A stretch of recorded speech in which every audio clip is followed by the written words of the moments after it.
Tonight we are studying Parashat Vayikra, the beginning of the third book of Moses, and Shimshon Pincus is going to share with us an important lesson when it comes to education. Now, of course, education starts from infancy, but as we know, as parents and grandparents and educators, we are always teaching and educating those around us, even our children, when they get a lot older. So, there's a famous midrash at the beginning of the book of Leviticus, and the midrash tells us that Rabbi Asi asks, why are we told that we are supposed to teach our children from the very first moment they're able to speak or understand? We're supposed to teach them from the beginning of the book of Leviticus, the beginning of the book of Vayikra. Why don't we have them start from Genesis, from Bereshit, the beginning of the Torah? So the Midrash answers, let's have the pure children learn the korbanot, learn the sacrifices which are pure. So basically, let the pure, the children, learn about pure things, which is korbanot. That's what the Midrash says. So Rav Pincus wants to analyze this, and he says, if we were going to go and ask anybody, is this an intelligent thing? If we would go to any skilled educator or any parent that wants to raise their children properly, where should you start teaching Torah from for your children? Which parasha? So I suppose we would say start by Parashat Lech Lecha. That's the third Torah portion, not the third book, right? Vayikra, the third Torah portion in our Torah. Teaches about Avraham listening to God, trusting him, and then later on Sarah Imenu, praying and crying for a child. She finally has one and raises him. That seems like a good place to start for children to connect to. So Rav Pincus wants to know, why do our sages tell us that the first place to start by educating our children and to teach them Torah is from the Parashat Vayikra, the book of Leviticus, to teach the children about sacrifices and slaughtering animals and an altar and catching the blood and service of Hashem in the Mishkan? Why are these concepts, which between you and I are very deep, that many rabbis don't even understand, and understand the deep meaning of it, almost no one does? Why would this be the first topic that our sages say to teach your children? Again, your child is able to start speaking and understanding, let's call it 3, 4, 5 years old, every kid at a different time. You know what you start? Vayikra el Moshe, this week's Torah portion. Skip the first 2 books, jump right to the third. So Rav Pincus says, you may like this or you may hate this, but that's the beauty of Torah, because we say it as it is. He explains the concept based on an anecdote. He says, there was once a fellow who went to buy a brand new car, shiny, stunning car, roaring engine, right? And he was so excited, he was driving all around town, and then all of a sudden the car just stops. He runs out of the car, races back to the dealership, and he goes to the salesman, pounces on his desk, and he said, hey, let me ask you something, buddy. What's wrong with this car? I spent so much money on the car. It was doing great, and it just stopped on me. And the salesman says, well, did you check to see if the gas is low? Maybe there's no more gas. So the new car owner says, don't bother me about gas. I don't care about gas. I don't know. I don't want to hear about gas. The car doesn't work. The salesman says, listen, do me a favor. Go get some gasoline from the gas station, fill it up, and you'll be fine. And the owner goes to the gas station, and he sees this smelly liquid, and he takes a whiff, and he's like, there's no way I'm going to put this in my car. This salesman's crazy. Not only did the car stop, he wants me to douse it in this stinky liquid. The salesman tells him, listen, buddy, I don't have time to explain you this. It's either you're going to get this or no. The only way to get your car driving again is if you fill it up with gasoline. If not, I can't help you. This is the anecdote. Well, we know that the same is true when it comes to education. Why is that? Because the greatest educator with the most experience and the most convincing arguments and research, at the end of the day, he did not create this child. No one understands any child more than the Borei Olam, than Hashem himself. He created each and every one of us. He created each and every one of us with a piece of him in us. Our neshama is a piece from Hashem. And Hashem said, you want to know the best way to have a functioning child as God intended? It was for him to learn Vayikra, the book of Leviticus, as his first topic. Because this pure, innocent child should come and be involved in concepts of purification, i.e., the sacrifices. And without it, the child will not attain their ultimate goal. So just as the new car owner can't understand why gasoline in the car makes it work, and even though we were all taught and we drive cars and we know that it works, that the gasoline allows for some type of combustion in those cylinders, that's just words that you and I have been taught to say that we understand, but we don't understand how that works. Let's be honest. I'm being honest. You can choose whatever you want. I'm being honest.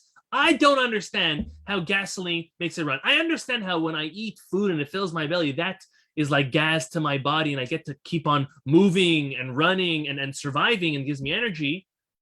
But even that, do we really understand how that works? We're just shown pictures in biology and told that certain things happen. These are way deeper. Do we question why when we eat that fuels us? No, we know that that's what it does. Do we question why when we fuel our car up with gasoline, which may be a very touchy topic now. I know it's like double the price since last year. Very, very touchy. But let's not get to that. I know I had to fill up gas yesterday. I almost had a heart attack. But we don't question that. If we know if we fill up our car, it moves. And if we don't, we know it doesn't continue. Well, the same thing is with regards to spiritual aspects in our life. God told us certain things. Our sages taught us certain things, and that's the way they are, whether we understand them or not.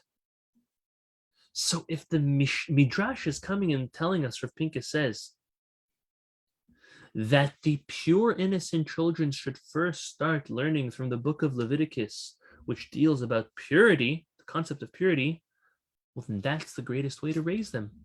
Now, obviously, we don't stop there, but we definitely start there. The Maimonides writes that we need to learn how to spiritually heal ourselves from the same principles of how we need to physically heal ourselves. And just as one who has a rash goes to the doctor to get a prescription for cream, and then if the doctor says, listen, I could prescribe you a special cream, but that's not going to fix the problem. Rather, you have to take these pills, and these pills are going to attack the real issue inside. If the sick person says, oh, what's this pill going to help? It's not attacking the problem. It's just my problem's on my arm, and you're giving me something to swallow in my mouth. The doctor knows why and how the body works. And that when you take a certain medication, that's going to fix the source, the deeper problem. If you just put cream on a rash, that's going to heal that issue, and then the rash is going to pop up somewhere else. The same is with regard to Torah and mitzvot. The human being was created by the Almighty, and we were created as a being that learns and is here to perfect ourselves. So if all the wise men around the world were going to come and sit around and wonder, what's the best way to educate a child? The best way to educate a person to be moral and ethical and have good traits? The Torah scholars would say, you learn Torah, you fulfill mitzvot, and that's how you do it. That's what Hashem said to do. Now, how does learning about creation. Teach one not to steal or how to control their temper. How does learning about the story of Joseph and his brothers teach us not to be jealous? How does eating matzah strengthen our minds and our belief in God? The answer is let the pure come and learn purity. When the Torah enters a person, it strengthens them and it heals their soul, Rav Pincus says. A child that cannot sit still and bouncing and jumping from place to place disturbs all those around them. Tying them to a chair won't help. They'll just jump along with the chair. Nailing that chair into the ground, that won't help either. You're not fixing the problem. The child's soul is searching for something. You're not giving it to them. A child who's rude to their parents and teachers. Yeah, if you snap at them and say, watch your mouth, don't speak like that. A child who steals. You could tie their hands together, but that's not going to take care of the solution. That's not going to take the issue. That's not the solution.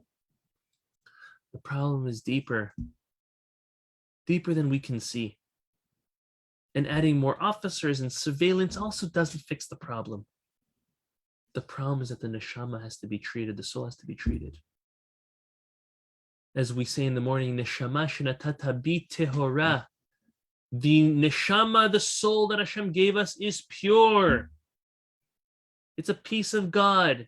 It needs spiritual nourishment, and that child is lacking when they act up.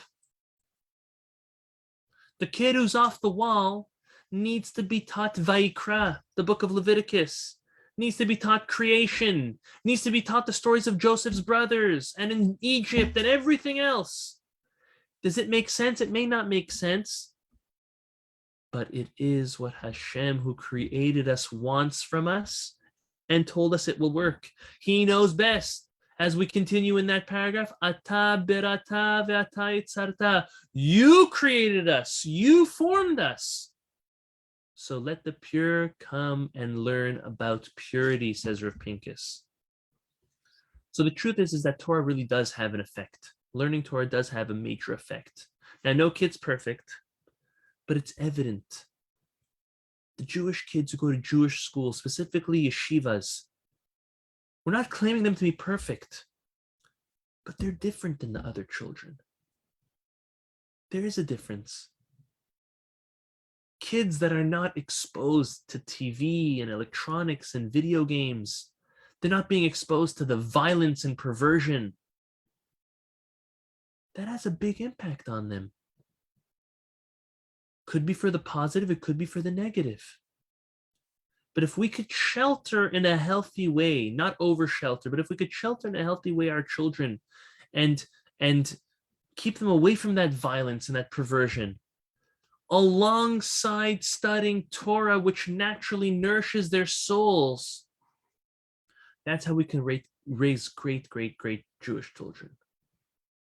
So the lesson is evident over here. We have an obligation to protect our children and to protect them from outside negative influences, but also to infuse them from a young age with Torah, because Torah is purity.